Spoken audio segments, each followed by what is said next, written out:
Welcome to the MMA Complex. My name is Josh, And I'm James. and it is August 9th, 2017. Back with a brand new episode. It's been some time. Took a few weeks off. We had a lot of stuff going on. A lot of things went on during that time. Too much to cover, actually. Yeah. But it's good to be back. How are you doing, man?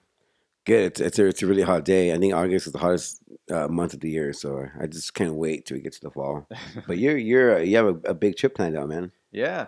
Tonight I am flying out to Montreal. Doing like a little week long trip. Montreal, Boston, New York, and then back in LA. So 3 cities in a week and in one foreign country. one foreign country. My first time in Montreal. My first time in Boston.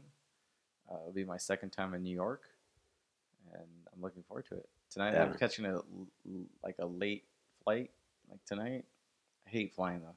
I can't stand it. I'm dreading. That's the only thing I'm dreading, because I'm taking a lot of flights to each city, and I'm just I'm the same way, man. I get uber paranoid.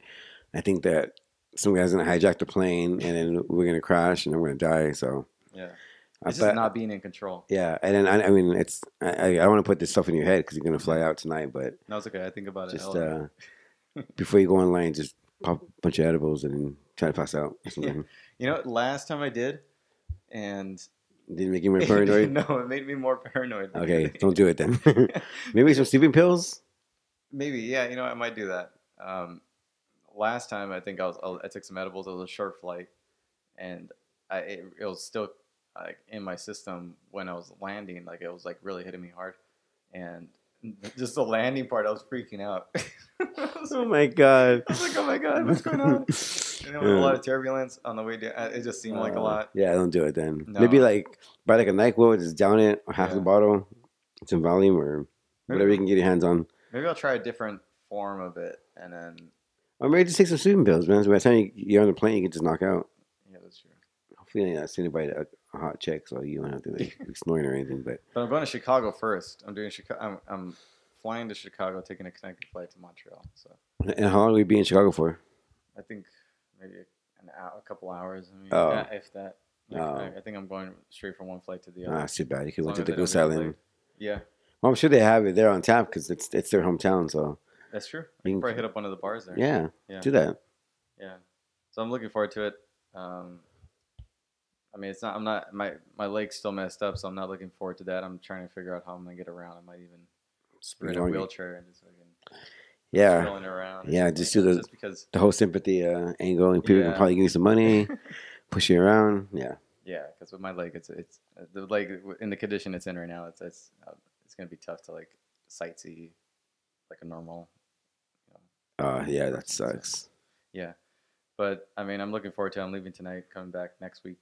So if we do an episode next week, it'll probably be later in the week. If not, the week after that. So just be prepared. Just a warning. Just a warning.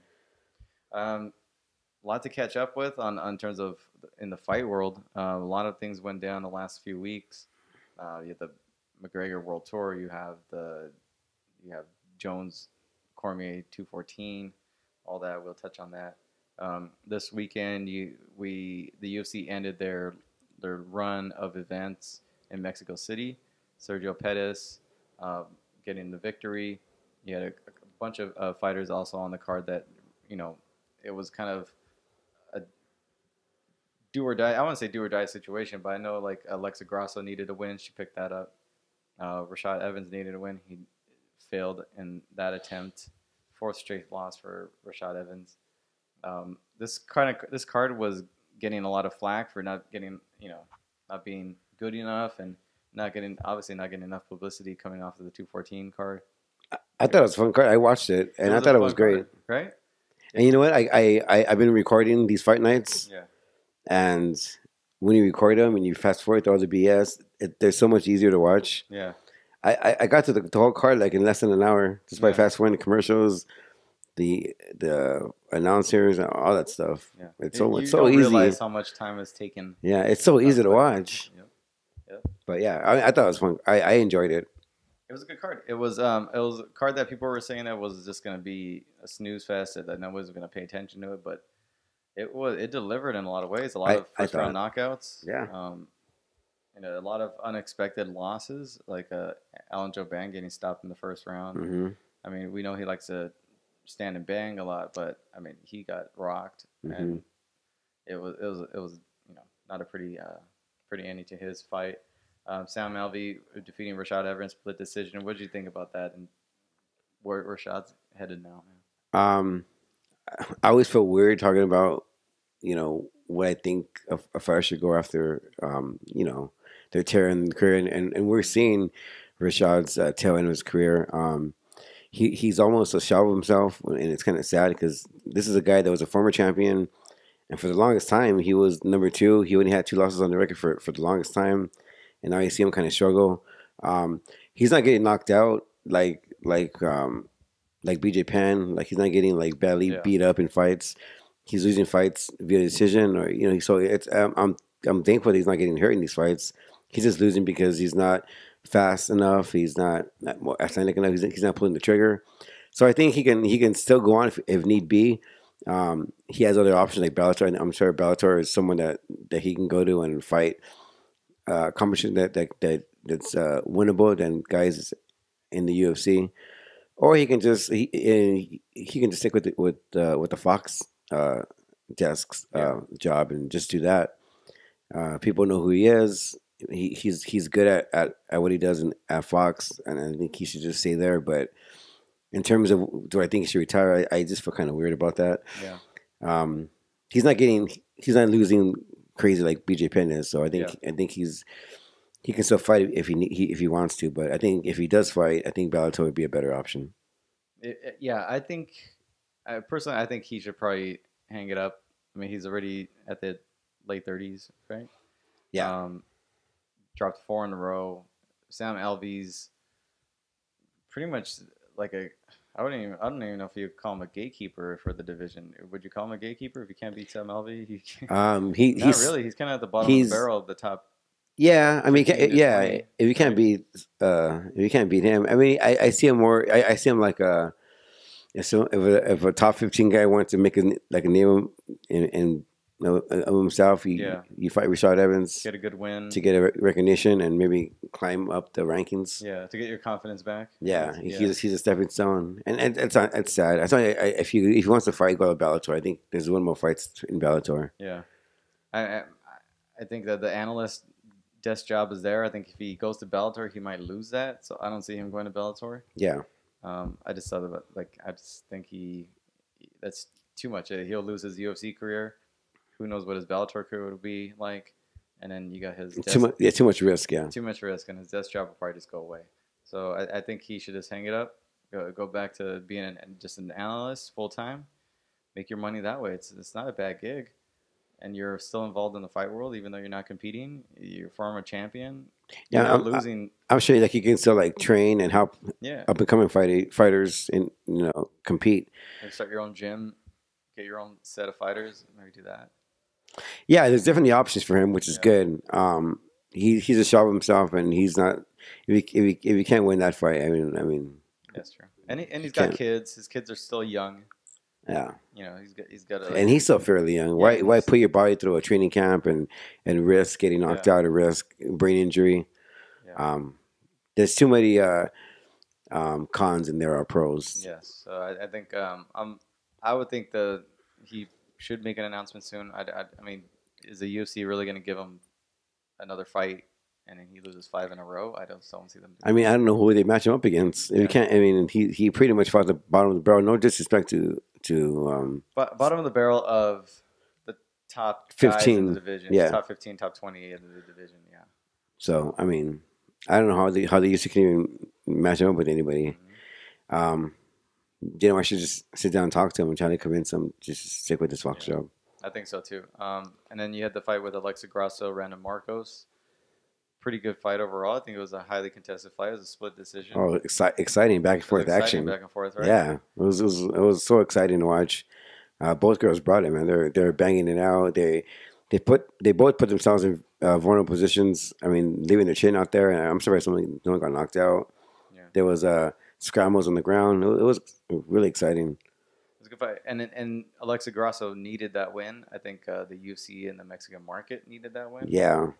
It's unfortunate, you think back in 2012 when the UFC made its mark in Mexico.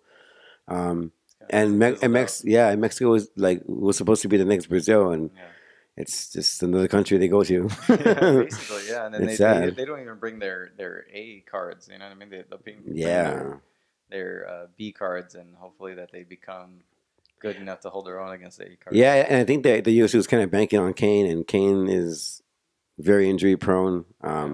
They need to find out the next Mexican superstar. Yeah, who do you think that could be though? As a people right now, do you think it's Alexa Grasso? I think Yair Rodriguez. I think that loss with Frankie Edgar wasn't a bad loss for him. I think it was to kind of show him where he's at in his career, and I don't think that loss hurt him. I think he's a good looking cat. He fights well, and I think if he continues on the right path, then he can make a mark. Definitely, I would agree. I think Yair is the most promising Mexican fighter that can really capture the audience in that market. Mm-hmm. That Frankie loss though, that derailed him for sure. That knocked the train off the tracks for sure. Yeah, it was too much for him, or maybe his game plan and overconfidence. I don't really know what it is, but Frankie schooled him, and I mean, it was bad. That was a bad loss for him. Yeah, for sure. But I think if he bounces back, I think he could take this market over. Sergio Pettis defeating Brandon Moreno by unanimous decision. Did you agree with the decision? Yeah, I did. Yeah, I did. You? Yeah, I agree with it. Yeah, I mean, he edged him out. I mean, it was a unanimous decision, but it was I think it was a good fight though. Like it was competitive. It was close. Yeah. But I do agree with the decision. Yeah. But I mean, Sergio Pettis needed to win. I mean, he can also become a star over there. And him and Pettis are like, I think they're half Mexican, half Puerto Rican. So they're. Yeah, I mean with Sergio, I mean that first round he can easily score a 10-8 round. I mean he got dominated pretty well. I mean he not dominated in a bad way. That Moreno was on top for a very long time. Yeah. And as the fight progressed, I think Sergio, found his timing and he pushed forward, and I think he did well. I think for Moreno, it was a bit too soon for him to fight Pettis. Mm-hmm. He's an up and comer, but I mean they're talking about Pettis versus DJ. Yeah, I think people don't like that, but at the same time, I mean DJ is DJ and everyone else is everyone else. I think there's DJ and Benavidez and then everybody else. Pretty much. So if he's not fighting Benavidez, anybody he fights, people are going to look down upon that fight and say, "Oh, this is a winnable fight for DJ," and that's unfortunate for the guys in the division. Yeah, definitely. Going on 214, which was a week before that, you had John Jones finishing Daniel Cormier in the third round, and then called out Brock Lesnar. You had a couple other options in terms of his next run in the light heavyweight division. Gustafsson, he's open to that rematch. And then you have who else is in the running? Anthony Johnson's name's back in the hat. What would you like to see John Jones next? Heavyweight. I think I want to see that fight against him and Alexander Gustafsson next. I think heavyweight can wait. There's a fight obviously with Brock Lesnar that people want to see. Yeah. That obviously Brock hasn't even into the testing pool for USADA. So if that fight ever comes to fruition, it'll probably be sometime next spring. But I think Alex Alexander is a good fight. I think the way that fight ended the first time around left a lot of intrigue in a lot of people's eyes. And he's a fighter that can match John Jones skill for skill. I think John Jones is more athletic and he can still win that fight. But out of all the contenders at 205, I think Alexander can give him the toughest match, considering that Rumble Johnson is not in the division anymore. Mm-hmm. But yeah, I think a fight between him would sell well, and it'd be an exciting fight to watch. Yeah, I think so too. That's the one fight I do want to see is the rematch with him and Gustafsson. I think even the size I think is a big factor, and I think we saw that because he's never had trouble with anybody in the Alcindor division who are normally smaller than him. Yeah, and the reach is pretty much identical. The reach is identical. The height is identical. So it's a tougher matchup. I think Gustafsson has better hands than Jones, but Jones has the more weapons, and we saw that in the last fight. He's a stronger fighter. He's used to championship fights. He's more athletic, and the athleticism alone can be Gustafsson. Yeah, definitely. So I would like to see that. I do think heavyweight can the division could wait a little bit. If Jones decided to make the move, even if he wanted to do both and just bounce back and forth, one fight here, one fight there, I think he could easily take over the heavyweight division. I don't, other than maybe Miocic. Yeah, Stipe. I think Stipe can beat him. I think Stipe is like the only person I think can actually give him trouble because they're both big guys. Stipe's got great hands. Very good hands. His boxing is is amazing. He has heavy hands, and we haven't seen John Jones, really test himself against a heavy puncher. Yep, and he's light on his feet. His takedown defense is pretty decent. I don't know how it would be against John Jones, but then John Jones taking down a bigger guy like that, not sure. But, yeah, Stipe is a very strong guy. From what I read, that's the only person I think in the division. I think John Jones burns through everybody. I think there's not Overeem. I think everybody. JDS. I think he's far more athletic, far more skilled, dangerous. He's just as big as all those guys. Yeah, and he throws a lot of unorthodox strikes that most heavyweights haven't seen. Yeah, I think aside from heavyweight power that obviously you have to watch out for, I think skill for skill. I think he. But John Jones is smart enough not to put himself in those positions where he gets knocked out. Exactly, and I think he it's gonna be interesting. It would be interesting to see him fight against guys that are similar to his size. Yeah. Yeah. So I mean, I would like to see it. I think he takes over the division fairly easily. Might have trouble with a couple of guys, but that's about it. Yeah, but I agree. I mean, the heavyweight division can wait. There's fights that needs to be taken care of right now, and that bout needs to be defended. And I think there's a lot of intrigue with him and Gustafsson. Yeah, definitely. Let's see. Do you want to get into our first guest? Yeah. Did we mention? Do we have a guest today on the show? Actually, we did. We'll get into our first guest right now. First guest on the show, which we forgot to mention at the top of the show. Too much info in the beginning. Too much info at the beginning is Bellator flyweight Veta Arteaga. She competes this August 25th on Bellator's next card, and we have her on the show. So enjoy her interview. Veta Arteaga, thank you for being on the show. You have your fight coming up August 25th against Bruna Ellen. How are you feeling right now leading up to the fight coming up? I feel great. I'm excited. I'm always excited during camp and during the fight. I'm ready to go. I feel like I never stopped training. Yeah. So I feel like I'm ready to go fight now. Like I'm more antsy to go fight. Now your career is fairly young as far as being a professional fighter, and you're already fighting for Bellator, which is pretty impressive for someone who's starting the game. How do you feel about Bellator as a company, and what are some of your goals within the company and this year? Yeah, so fighting for Bellator is awesome. It's a great organization to fight for. They treat all of their fighters well. I'm really grateful to be fighting for them. And as far as my goals, they haven't determined a flyweight champion yet. So I really want that belt. Oh, nice. Do you see like a tournament in your future for that belt, for that vacant belt? Yeah, so I think I'm in the top 8 for flyweight. So if I am just smart, one fight at a time, and just work my way up, I will definitely be right there sooner than you know it. So my eyes on the prize, but I'm not overlooking any opponent. Yeah. One opponent at a time, and August 25th, it's Bruna, and then after that, whatever Bellator wants, and we'll go from there. Awesome. What do you make of Bruna as an opponent? I know what have you taken from maybe your research on her, and I know Bellator's seeing her as a prospect too, along with yourself. I mean, it's kind of two really highly touted contenders going up against each other. What do you make of this matchup with her? I think it's a good matchup. We're both 3-1, so I think that's awesome. Yeah. I think we're similar in styles as far as we both like to strike. Yeah. So I guess I'm known just to scrap. So I love to just bang it, but I don't mind taking it to the ground either. So I feel like it's well matched. I think even our height is about the same, and I've never fought my height. Usually they're taller. I used to fight in bantamweight at 135. Just a taller girl, so I'm excited and looking forward to fighting somebody that's similar into my height and same reach. So I think it's going to be a war, but I'm excited to go out there and show that I am more than ready and I deserve to be at the top. Right. Now, for the fans who don't know you, can you kind of give like a background of yourself and maybe how you got into the sport And what are some of your interests outside of the cage? Yeah. So let's see. So I'm originally from Idaho. I live in Boise, Idaho.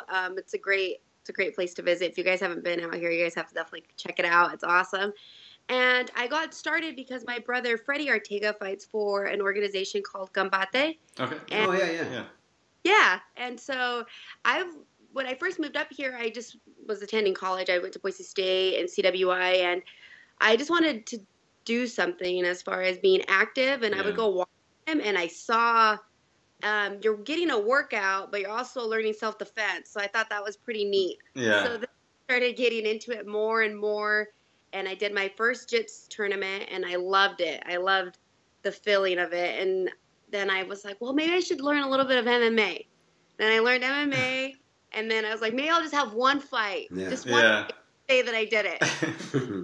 I had my first amateur fight. I'm like, this is what I want to do. I want to do this. Like, this is so cool. Like, I'm like, just the feeling of it, and I'm good at it. So let's just see how far it takes. Yeah, why not, right? Yeah. Yeah. Like, yeah, why not? Let's just try it. So then I did that, and I just fell in love with the sport, and now here I am, like having my Bellator. That's insane. Fighting for a great organization. Yeah, it's crazy. So, yeah, it's really cool. It's kind of interesting on how it happens. I just would go daily, and all of my friends would ask me, like, what are you going to do today? I'm like, oh, I'm going to go train. Mm-hmm. And, oh, okay. And, sure. now they're like, now I get what you were training for. I'm like, yeah, this is that's pretty neat. Yeah, that's awesome. That's really cool. Now, your brother was your brother like the first exposure to the sport, or were you kind of a fan of the sport? Did you watch it a little bit before you got and actually started training? My brother was actually the one that introduced me to the sport, so I am very grateful for him. Awesome. So, shout out to Freddie. Yeah. Before then, I would hear about it, but I've never tried it. I've never really cared to watch it as much. After I watched him fight too, I was like, oh, this is cool. So it's kind of interesting on how that played out, because growing up, we really weren't as close, and now we corner each other. We train together. We do everything together as far as that must be like really, really stressful, right? Cornering your brother and seeing him getting punched in the face. Yeah. I know he's tough. He fights at the same weight class. He fights at 125 as well, and it's just my emotions get involved. Yeah. With myself, I'm like, okay, but with him, I'm like, come on, like I get too excited. Yeah. Now this might be like a bit of a personal question, but like you being a female fighter, like is it weird? No, not weird, but like dating, is that kind of weird? Because like you probably can kick whoever you're dating's ass. Or is it intimidating for a guy to approach you because you're a fighter? I want to say it's a little bit of 50-50. Some guys think it's pretty cool, and then some where we get to know each other, I feel as if they need out, like, I don't know how to say it, like just say it. Because obviously when you do MMA, your ego has to go out the door, like legit. It's all about technique. And so when I first meet a guy, I don't ever really tell them that I do that unless if they know that about me. Some of them think it's neat and think that it's hot, I guess is what you want to refer it to. And then some guys are like, oh, you do that? Like they kind of like, they feel like they need to be more machista, I guess. Yeah. So it's kind of a little hit and miss. So I try not to date as much during training camp because I try to stay really focused on what my mission is, and that's to win and to give it my all and have a good performance. But outside, when I'm not in camp, go all out. Because I'm more about the character, about who the guy is, not what he does. Yeah. Okay. So you guys are listening or watching the show right now, just don't ask her about fighting. And now, were you competitive in other sports before you started training MMA, or is it like were you competitive either high school or college or any of that stuff? So I was a cheerleader in junior high, and then I also played softball and I also played basketball. And I actually had torn my ACL playing basketball, and I was very competitive in that way. I loved team sports, but I think that's kind of helped me be a better athlete, because it helped me be determined and be dedicated to going to practice, to focus on each game at a time. So that really plays a part into my MMA career. Yeah. Nice. No, it's cool that MMA in women mixed martial arts has really grown as a sport. Ronda came to the scene, and now the UFC has multiple women divisions, and then Bellator came and started building their divisions as well. And in 2016, you saw a rise in free agency with guys were moving up to Bellator or the UFC or vice versa. Do you see yourself kind of now that you have that a platform like Bellator and you probably can jump to the UFC? Do you have any goals in the future of doing that, or you kind of just focus on your career right now? I'm mostly living in the moment as far as my career right now, but the sky's the limit. I feel like you can only so. I always say this, if you take the right fights at the right time, you really will get where you want to get. Right. Yeah. As far as the top. So right now, I'm just focusing. I'm contracted with Bellator, which I love, and I want to keep it for them. I want to get that belt. But if other opportunities come, then I would have to talk to my manager. Right. See what happens, because I feel like it's only going to go up from here, and I'm excited for that. How many more fights do you have on your contract with Bellator? So this will be. So after I fought in February, I came back to Boise, Idaho, and I actually got my contract officially. Oh, nice. And it's a fight contract, so this will be considered as my first fight. So nice. So I have this fight and then 3 more. Oh, awesome. Now, a lot of fighters kind of visualize how the fight's gonna play out. When you think about the fight coming up, what do you visualize as far as the finish or maybe how the fight's gonna play out? Yeah, so I'm a big believer actually in visualization. I feel like not only is it physical training, but you have to do mental preparation. Yeah. And I'm just more I want that W, but I focus on just performing my best at an elite level that takes care of itself. But in my past fights, I've gone to decision or a controversy as far as that was questionable. So I always go skill. So obviously I'm going for a knockout. Yeah. I want to make a statement. I want to go for that knockout. And if I knock her down and I don't get the knockout, I'll go for that submission. So I'm going for a finish for sure. So my hand's getting raised by the ref at the end. That's all that matters. Nice. And what's it like at your training camp in Idaho? I mean, what are you working on in terms of who are you bringing in to help you train, or maybe train for this particular opponent, or is it just you going with what works right now with who you have?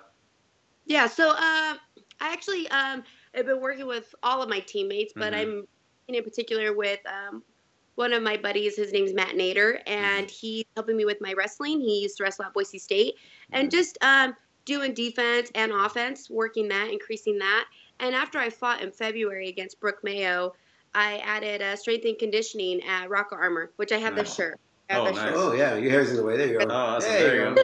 Cool. Which you're doing strength and conditioning, and I can feel the difference. I'm so explosive. I feel strong, and I feel fast. I feel great. So I feel like that's definitely added to my game, and I'm excited to see what happens as far as showing that. Yeah. Now, during training camp, you're obviously very disciplined in what you eat and what you intake and calories and all that good stuff. But after you win your fight, do you have a go-to food that you go to celebrate? Yeah, I love sushi. That's not very fatty. Yeah. I'm also, Hispanic. I'm Mexican. And I love Spanish food too. So I love avocado. That's what's sad is I binge eat because I haven't had it. Of everything. It's terrible. Oh my god. And then I'll want a taco or something afterwards too with salsa and stuff. Yeah. Oh, nice. Very nice. Nice. Well, we want to thank you for being on the show. It was great talking to you. Did you want to maybe plug some of your sponsors? Maybe tell the fans how to find you on social media? Yeah, of course. Yeah. Thank you guys for asking me to be on your show. I really appreciate that. Thank you. But I want to thank all of my teammates at Combat Fitness, SBG Idaho, and all of my sponsors, Venom, Rocket Armor, Feed My Fit, and I have to think of all of them. Let's see. And my manager, Alfred, and sponsors that I missed. So, and Freddie. Yeah. And Freddie. And Freddie. And Freddie. And Freddie, Yeah. Freddie, yeah. If it wasn't for Freddie, I really wouldn't be here. Isn't that crazy? Yeah. Now, Veta, yeah. like once you win on Saturday and you go up the rankings and you hold that title one day, don't forget on August 9th, 2017, Josh and James interviewed you, so don't forget about us. Awesome, don't become rock stars. Like, become the rock stars. That's so awesome, of course. Yeah. All right. Then you can follow me on social media, and that's Veta Arteaga on IG, Facebook. They're all the same. Awesome. Oh, nice. Cool. Well, it was fun talking to you, and like really excited to see you compete, and we'll be cheering for you at home, and best of luck with for your training camp, and best of luck in your fight as well. Thank you. Thank you guys so much. I appreciate it. All right. Take care. Take care. Okay, bye. Bye. And that was Veta Arteaga, Bellator flyweight. Thank you for her to being on the show. Great interview, great person. I'm looking forward to that fight on August 25th. Yeah, me too, man. She's Vera is an up-and-coming girl in the flyweight division. I mean, you look at her past fights, very talented striker. Yeah, definitely. So looking forward. Let's see. Just one more topic before we get to our next guest. You have Cyborg winning her title at 214. She's calling out Holly Holm for UFC 219. What do you make of that matchup? Do you think she does? I don't know. What do you think the UFC should do with the division? And do you think Holly's I mean, does Holly Holm deserve a title shot? No, I don't think she does. But she's a girl that would A, willing to fight Cyborg, and B, people. She's a draw, obviously, since she kind of took a lot of rub from that Ronda fight. So she has a lot of following now, and people want to see her compete against Cyborg. Unfortunately, she's a 135-pound fighter, and we want to see Cyborg against two 145-pound fighters. I think it's a fight to make. I think it doesn't make sense, but if you're looking for pay-per-view wise and intrigue, that's a fight to make.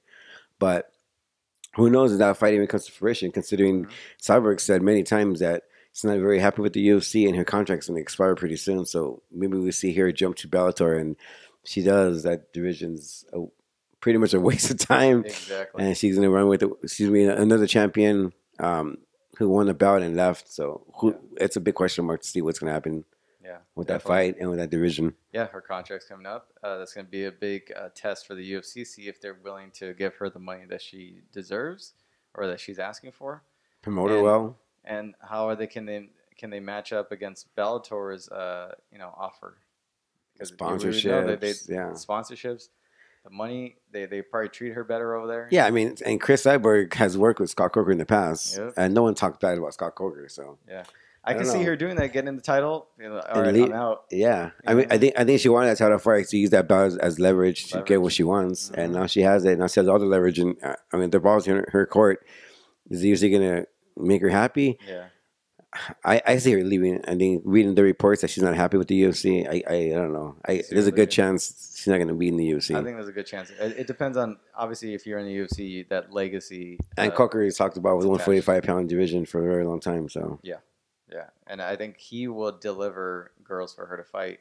Yeah. Where the UFC is just going to feed her 135ers until they feel like building a division. Yeah, and the UFC promotes girls that they want to promote. Where Scott Coker is more of a fighter's Scott Coker, I think, will promote her like the way she should be. Yeah, so, with respect, and she is by far the best female fighter we've seen compete in the cage or octagon. It depends on how much the name UFC champion, like the title of UFC champion, means to her, and if she got the title already, if it means more to hold it and to defend it than it is to go and get all the positive things that are over at Bellator, then I mean, she can say she won the Strikeforce title, UFC title, Invicta title. There's a picture online of her holding all the belts that she's won. Yeah. It's insane. It's insane. It's crazy. So it's interesting. We're going to probably find out later in the next couple of months what's going to happen with the negotiations in that contract. Yeah. So our next guest is Trevin Giles. He is a UFC fighter. Recently competed this past month in July, I believe. Yeah, he fought. I think he fought in the UFC Fight Pass. Yeah, prelims. Got a knockout victory, and we actually have him on the show. Pleasure to have him. Here is Trevin Giles. Trevin Giles, thank you for being on the show, man. Great to have you. You had an amazing victory on your UFC debut last month. You're on the show today, and we're really excited to talk to you. And how's everything going for you since your victory? Everything's great. It's kind of how everything has been. since before the fight. You know, which is the way I like it. I don't like much to change as far as, you know, training and everything else. So I feel just as relaxed, and it feels the same. Obviously, it's great, you know, going out there and getting that victory, but for the most part, everything kind of remains the same. Nice. Now, like you mentioned that your win was your first ever knockout. I think I know in your record before that you had TKOs, but this is your actual first knockout. And you said after the fight that you felt kind of bad for your opponent, you know, and you hated the way you felt after seeing your opponent pretty much knocked out. Now looking back at it, I mean, do you still feel the same way, or how do you feel about that knockout victory? I feel the same way. I mean, I love the victory. Right? I love even the knockout. I love the knockout. It's just you'd much rather see you'd much rather get a knockout and then, you know, see the guy wake up and then everything's all good. You know, he stayed down a little long. So when he stayed down and they had to bring the stretcher and all that stuff, that's what worried me. Yeah. It must be a scary thing. So what was it like? I know you took the fight at light heavyweight. You're making your next move back down to middleweight. Is that something that you're looking to do sometime soon? Yeah. So right now, I'm making sure that my weight stays down. And then when the UFC calls me, I heard it'd be probably like a couple of months before I get another call for a fight. And I'll just keep my weight down till then. But yeah, I'm in training right now, and I'll be at 185 for my next fight. Nice. Now the UFC middleweight division is kind of in limbo right now because you have the champion, you know, taking a pretty much a super fight against GSP, and you have an interim champion who's out in an injury. How do you feel about the state of the UFC middleweight division? And, you know, for your sake, it's probably a good thing because like you're just starting your UFC career. So by the time everything kind of fizzles out, you'll probably be in the top 10. But like your thoughts on the middleweight division right now? Right now, I mean, I could care less how it looks. You know, towards like, you know, whoever's champion or. Right, because right now I'm just starting off. I'm not in that conversation yet. Yeah. So, you know, I'm going to approach it the same way. I'm going to go, I'm going to fight, I'm going to go get my wins, and then when I work my way up, I'll start thinking about that. Right. Yeah. You're 10-0. You developed your pro career over in LFA, RFA, you know, all of those leagues. What was it like? Maybe getting that preparation and developing a really stellar record going into the UFC, unlike some guys where they'll get like a couple pro wins and they'll go right to the UFC. You actually been able to become like almost like a veteran in the sport, you know, with amassing 10 fights. How do you think that prepared you to go into the big show, I guess? I think it prepared me a lot. It kind of irritated me, right? Because I wanted to get to the UFC. Yeah. And I thought it happened like when I was around 7-0. I thought it might happen. But it did prepare me. I got to get more fights. I feel way more comfortable when I step in the cage and everything. So yeah, it was irritating not going sooner, but I guess it helped out in the long run. Now you started doing MMA training because football, right? Like you want to, you know, kind of develop your conditioning for football. Like looking back at it, do you still want to play football at some point? Or are you kind of done with that page of your life? Oh no, I'm completely done with it. Mm-hmm. I think there's just more. I feel like there's kind of more adventure in fighting. Yeah. It's definitely more of a rush, and I think it's something it's worth doing to me. You know. Yeah. And football and mixed martial arts are two total different things.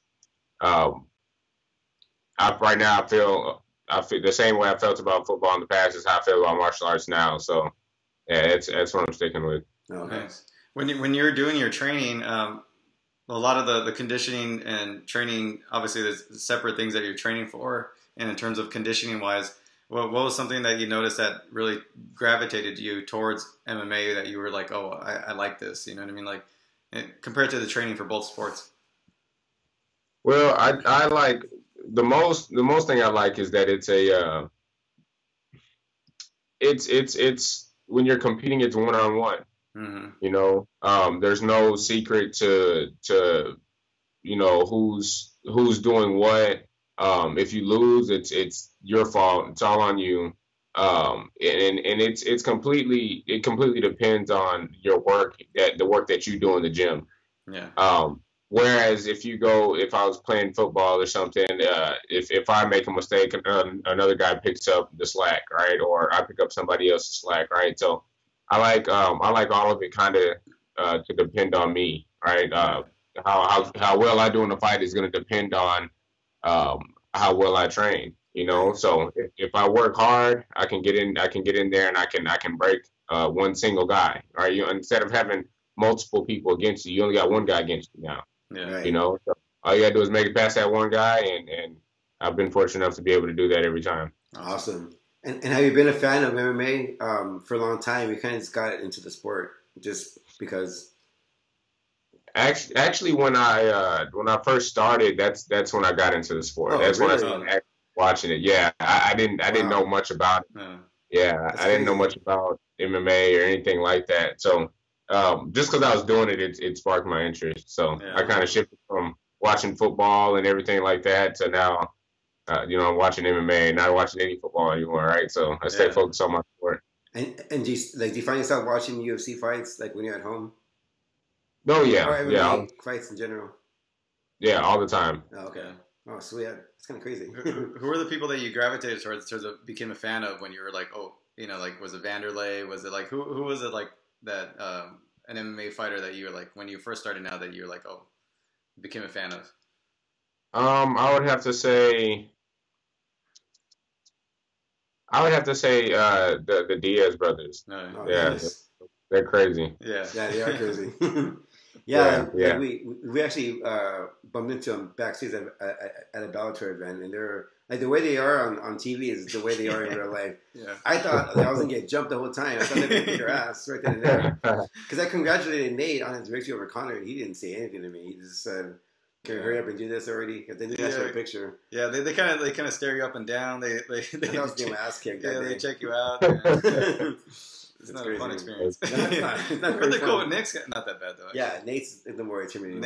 Nate's kind of straight face. Yeah. Now for you, man, like you're young, man. You're young. You're a tall guy. Very athletic. A pretty impressive resume as far as your record goes. Do you think that your fighting kind of helps you, with the ladies more than football does? Or what's that? Does fighting help you more with the ladies than football? No. I have one woman and I stay focused on. Good answer. It's a good answer. That's really funny. Yeah. What other stuff do you do outside of the sport, or outside of training and all that stuff? What kind of stuff you're into? I just graduated in May from college, so congrats. Thanks, appreciate it. I've been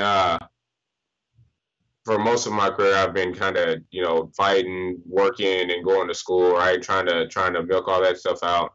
Yeah. Now that that's done, I've got a lot of time to myself now, so I get a little more time with my girlfriend, more training time. But more than anything, when I'm not out training, I'm trying to spend a little more time by myself, relaxing a little bit, and with my girlfriend and stuff. Yeah. Oh, nice. Now, a lot of fighters have a plan, like right before their fights. They have someone to call out and in their head before it happens. Is there anybody right now in the top 15 that you want to fight, or are you looking to fight? I really never had my eye on anybody. Mm-hmm. I kind of like the surprise too, right? When they're like, hey, we got this guy for you, right? So I kind of like that. I feel like it keeps me on my toes. But yeah, no, I don't really have anybody in mind. I mean, fighting for the UFC in itself is a huge opportunity. So that's what excites me, right? Whoever I fight, it's a UFC fighter, right? So that's all I can ask for right now. Right. How many fights left do you have on your contract? I have 3 fights. Yeah, 3 fights. Nice. Oh, okay. How many are you looking to at least fight one more time this year? Yeah, that'd be great. I would love that. Yeah, if I could fight again this year, I'd love that. Nice. Now, obviously, being a champion in your division is always anybody's goal. But aside from that, do you have any goals for your fighting career? I keep my goals nice and I keep them short term. So I like to deal with things just a step at a time, and I feel like in the long run, you'll get as far as you need to go. So right now, I don't even think about championship belts or anything like that. If I was just to speak on my specific goals, it's just to keep performing well, keep finishing people, keep my record clean. And then once somebody starts talking about a title fight or I have contention or something like that, then that will become part of my goal to snatch that belt. Yeah. Awesome, man. Well, Terry, it was really great speaking with you. Like, we appreciate your time. I think like you're those prospects that can go a long way, man. And I'm not just saying that because you're in front of me, but like, we've seen you compete for a while, and you're really impressive, like in the cage, man. So we look forward to seeing you top 10. And I always tell people that we interview that are starting their UFC career, man, don't forget about Josh and I in the future when you hold that middleweight title, man. So yeah, keep with the training, man, and we hope to see you soon, man. Thanks, man. Appreciate it. Thanks for having me. All right, man. Take care, brother. Take care. All right, see you. Thank you. And that was Trevin Giles, UFC middleweight, soon to be middleweight, back down the middleweight division. Thank you for him being on the show. It was a great interview. Talented prospect. Also, thank you to Veta Arteaga. She was awesome to talk to. Mm-hmm. Very fun interviews. Very fun interviews. Thank you for Veta and Trevin for being on the show. That's it. Well, there's really no other fights going on this weekend. It's a pretty quiet weekend. All the big promotions are taking a break. I think maybe we won't have a UFC event until what? September, yeah. And obviously, you're going to get all the other promotions are going to have events. You also have McGregor and Mayweather on the 26th. Yeah, I think next week or this week it's the open workouts. Yeah. I believe on Thursday. So much drama coming. Thursday Mayweather, Friday Conor. Yeah. So yeah, all the drama for Mayweather, McGregor. We're going to have that on the next episode. Yeah. Thank you guys all for watching. We have Hollow Rock Gear is our sponsor. Go to themmacomplex.com to get all the info for MMA Complex. Get your Hollow Rock Gear at hollowrockgear.com. And use the promo code Complex15 when you do your shopping as well. And we'll be back soon. So thank you guys for watching, listening. My name is Josh. Yeah, and you can also follow us on social media. You can follow me on Twitter, MMA Complex James, JYMZ. You can follow him on Twitter, MMA Complex Josh. You can follow the show, Twitter, Instagram, Facebook, all under one name, the MMA Complex. And you can catch me on the Socially Awkward podcast. Yes. I was a guest yesterday. He talked about social anxiety and dating and all other stuff. But we'll go ahead and Socially Awkward. Socially Awkward. Yeah, kind of like awkward, but put rock. Yeah, check out James's interview on Socially Awkward podcast. Yeah, we'll retweet it on the social media thing. But it was fun times. But yeah, enjoy your trip, man. Yes. If you guys follow him on social media on Instagram, he'll be posting hopefully some videos and pictures. Yeah. And take sleeping pills, man. No, don't get too freaked out on the airplane. And come back alive because I need a co-host because this guy runs the show. I plan to. Yeah. Yeah. No, it's it's horrible, but whatever. I'm enjoying my vacation. So. Yeah. Safe travels, Josh, and thanks guys for watching, and we'll see you guys next time.